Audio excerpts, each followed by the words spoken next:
Hey, what is up, everybody? This is Stevie Breach coming to you here today. Big news coming out of TNA that they're going to be doing another inductee into the TNA Hall of Fame, and this time it's going to be Earl Hebner, one of the greatest referees of all time. Everybody knows Earl was the senior referee for Vince McMahon in the WWE for years. He was Stone Cold Steve Austin's almost personal referee.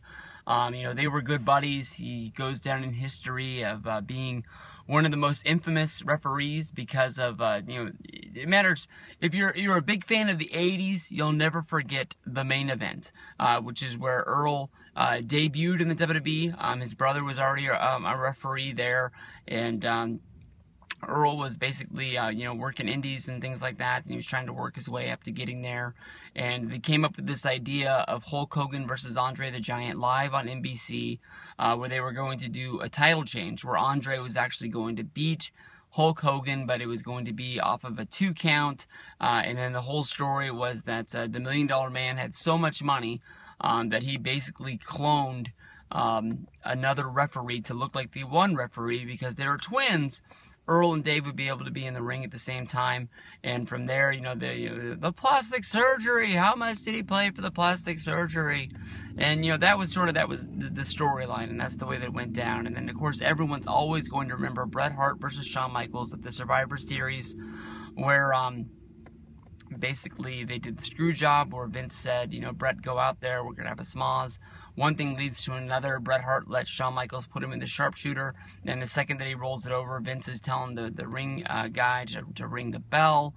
Earl books it out of there, and he gets the hell out of there because he had told Bret, he gave him his word that he wasn't going to let anything funny happen in that ring. And it wasn't until just now in 2015 where Earl and Bret Hart actually made amends over what had happened. Basically, Bret doesn't have any hard feelings with Shawn. He doesn't have any hard feelings with Vince. But these two guys weren't in the same place for the longest time. So just recently, I think you go on YouTube, you can watch the video of these two guys shaking hands for the first time and, just putting it behind them and moving on from there. But most people don't even know the story about how Earl ended up in TNA. You would think, as a well-respected official as he was, and how much he meant to being the main referee in WWF and having real recognition of being somebody that you don't fuck with. Basically, him and his brother owned a store where they live in St. Louis that sold T-shirts, this, that, and the other. Basically they got caught up in a sting where I guess they found out that they were selling WWF licensed shirts that weren't licensed. They were bootlegged, I guess you can say. And WWF put the kibosh on them. They said, this is wrong, you can't do this, and they fired them. And TNA was smart enough to pick them up. Honestly, when it came down to it, they made a lot of news about Earl Hebner coming into TNA.